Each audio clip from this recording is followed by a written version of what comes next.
अभी झारखंड में एक अलग ही बवाल हो रहा है। आदिवासी समाज वर्सेस कुर्मी समाज।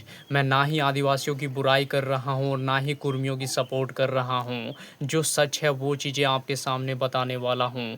देखो, इस वीडियो में कोई भी एडिटिंग नहीं होने वाला है। वीडियो एकदम सिंपल होगा। आप देख सकते हैं मैं छत पर बैठा हुआ हूँ और आप सबसे बात कर रहा हूँ। देखो, बात ऐसी है कि कुर्मी समाज द्वारा रेल टेका आंदोलन चलाया गया था। इसका मुख्य उद्देश्य ये था कि हमें फिर से एसटी कैटेगरी में शामिल किया जाए, ताकि जो हमारे बच्चे हैं ना, उन्हें कुछ आरक्षण मिल सके।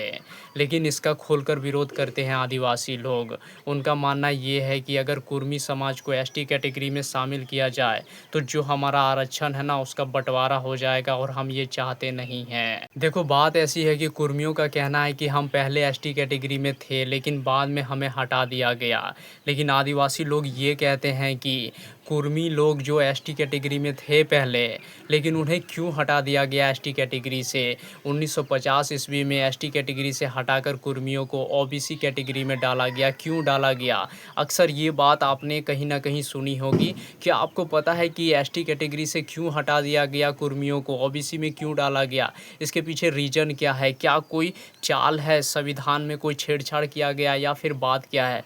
आइए इस वीडियो में हम सारा कुछ जानने की कोशिश करते हैं।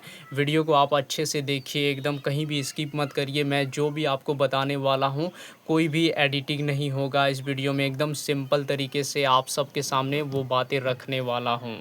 देखो, ये बात है ब्रिटिश ज़माने की ही। उस समय जो थे ना कुर्मी समाज, उन्हें एसटी कैटेगरी का ही दर्जा मिला हुआ था।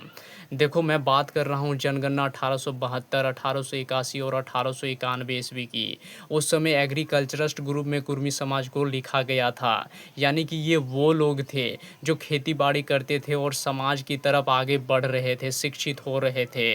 लेकिन जैसे ही भारत देश आज़ाद हुआ, संविधान बनाया गया, उस संविधान में लिखा गया, नए नए सूचियों को शामिल किया गया।